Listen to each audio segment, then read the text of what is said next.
Hi, this is Ryan with Richie's Landscape Management. So grateful for this early March morning. We get to be out here. We're in Crown Point, this beautiful home. We're on day 3 of our Stacked Slate Urn fountainscape.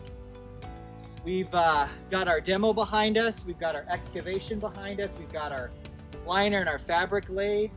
We've got our aqua blocks in. We did a whole lot of plumbing yesterday. Today's the fun part. Today we get to start dressing this up, putting in our accent boulders, our decorative stone. We're gonna make it look pretty. We're gonna dial in the water flow, get it just right, get our lights adjusted. Sun's gonna go down and we're gonna come back and we're gonna show you this thing in all its glory. Stay tuned.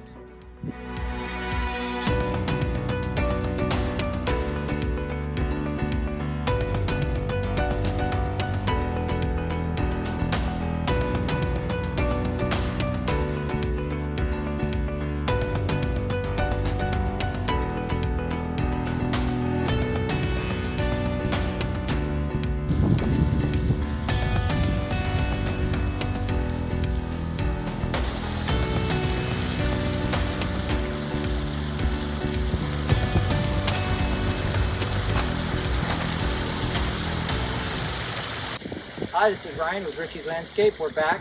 Sun's gone down. We got our lighting in. We've got lighting inside the urns, which is shooting up in the water plumes. We've got accent lights. These are our cobalt outcropping, our red flint decorative stone, and our Mexican beach pebbles. Hope you like it.